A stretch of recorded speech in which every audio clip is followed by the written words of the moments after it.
शेतकरी बांधवांसाठी अतिशय महत्त्वपूर्ण माहिती असणार आहे. कर्जमाफीबाबत अपडेट तर आली आहे. म्हणजेच काय, महायुती सरकारने सांगितलं आहे की शेतकऱ्यांना कर्जमाफी मिळणार 30 जून 2026 पूर्वीच ही शेतकऱ्यांना कर्जमाफीबद्दल जे काही निर्णय आहे ते होणार आहे. पण सरकार आता त्यावरती जोरात काम सुरू केलं आहे. त्यामुळे नक्कीच हे कागदपत्र आहेत ते पूर्णपणे तुम्हाला जमा करावून घ्यावं लागणार आहे. तर कोणते कागदपत्र असणार आहे ते आपण 2 मिनिटात पाहून घेणार आहोत. त्यामुळे व्हिडिओ शेवटपर्यंत पाहायचा आहे, कारण तुमची बँक असू द्या किंवा सहकारी संस्था असू द्या, सोसायटी असू द्या, तुम्ही चालू किंवा थकीत बँकेचं कर्ज आहे तरीसुद्धा तुम्हाला कर्ज माफी होणार असल्यामुळे जे कर्ज असणार आहे ते माफ होण्यासाठी तुम्हाला ही कागदपत्रांची लिस्ट दिलेली आहे ते जमा करून घ्यायचं आहे. त्यामुळे पूर्ण व्हिडिओमध्ये सविस्तर माहिती दिलेली आहे, तुम्ही पाहायचं आहे. तर यामध्ये कागदपत्रांमध्ये चालू 8 प्रमाणे किंवा 7/12 उतारे चालणार आहे. आता चालू 8 प्रमाणे किंवा 7/12 उतारे आता डिजिटल सुद्धा झालेलं आहे. म्हणजेच काय, तलाठींचं जे काही सही शिक्का नसेल तरी सुद्धा ₹15 मध्ये 7/12 उतारा जो डिजिटल पद्धतीने निघतो ते सुद्धा तुम्ही जमा केलं तर चालणार आहे. त्यामुळे हे एक लागणार आहे. त्यानंतर किसान कार्ड पुस्तकाची झेरॉक्स प्रत लागणार आहे. त्यानंतर आधार कार्ड कलर झेरॉक्स लागणार आहे, अपडेट असेल ते. आता ते सुद्धा सांगितलेलं आहे की आधार कार्ड पूर्णपणे अपडेट पाहिजे आहे. म्हणजेच काय, ज्यामध्ये EKYC असेल, लिंक केली असेल, हे पूर्णपणे आधार कार्डचं काम आहे ते पूर्ण झालेलं पाहिजे आहे.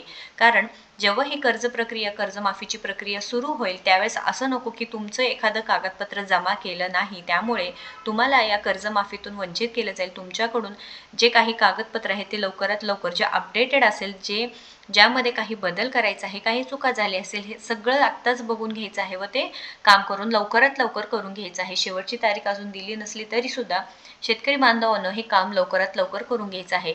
चालू 8 प्रमाणे 7/12 उतारे डिजिटल जाणार आहे. किसान कार्ड पुस्तकाची झेरॉक्स प्रत पाहिजे आहे. आधार कार्ड कलर झेरॉक्स पाहिजे आहे, जे अपडेटेड पाहिजे आहे. काही बदल असेल तर लवकरात लवकर करून घ्यायचं आहे. पॅन कार्ड कलर झेरॉक्स पाहिजे आहे आणि ते सुद्धा अपडेट आहे की 31 डिसेंबर पूर्वी आधार कार्ड, पॅन कार्ड हे लिंक पाहिजे आहे, त्याच्यामुळे ते सुद्धा करून घ्यायचं आहे. पॅन कार्डचं कलर झेरॉक्स पाहिजे आहे. त्यानंतर ॲग्रीस्टॅक रजिस्टर नंबर म्हणजे ॲग्रीस्टॅक फार्मर ID. आता प्रत्येक शेतकरी बांधवांना हे महत्त्वाचं आहे, त्यामुळे प्रत्येक ॲग्रीस्टॅक फार्मर ID पाहिजे आहे. त्यानंतर बँक बचत खाते पासबुक झेरॉक्स, ज्यामध्ये PDCC बँकेतील सभासदाचे कर्ज जमा होणारे खातेसुद्धा बँक बचत खाते पासबुकचं तुमचं झेरॉक्स पाहिजे आहे. तुमचा मोबाईल नंबर, आधार कार्ड लिंक असलेला आणि तुमचे 2 फोटो, अशा प्रकारे हे सर्व कागदपत्रे तुम्हाला लागणार आहेत. तर ग्रामविविध कार्यकारी सहकारी संस्थेचं चालू थकीत सभासद बंधू भगिनींना कळविण्यात येते की हे बघा, यवतमाळ जिल्ह्यामध्ये सुद्धा ही नोटीस काढण्यात आलेली आहे. यवतमाळ यांच्या परिपत्रकानुसार कर्जदार सभासदांची कर्जासह संपूर्ण माहिती कर्जमाफीकरिता संकलित करण्यात अवगत करण्यात आलेले आहे. याकरिता लागणारे खालीलप्रमाणे कागदपत्र लागणार आहे. तर हे सर्व कागदपत्रे तुम्हाला द्यावंच लागणार आहे. त्यामुळे कर्जमाफीपासून तुम्ही वंचित राहणार नाही, तुमची कर्जमाफी होणार आहे. त्यामुळे हे लवकरात लवकर, कारण सरकारचं जोरात काम चालू आहे, 1 एप्रिलपासून ते निर्णय घेतीलच.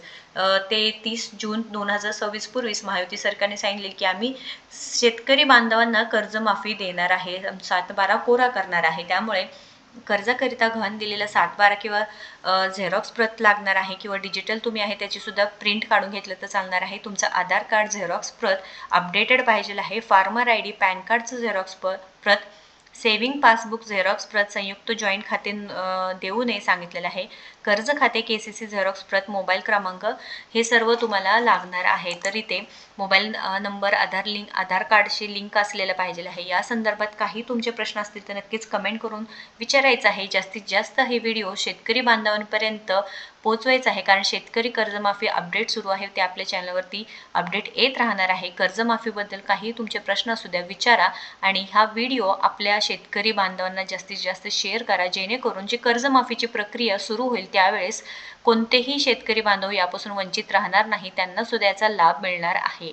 तर महत्त्वपूर्ण माहिती शेअर करा व आपल्याला फॉलो व सबस्क्राईब करा.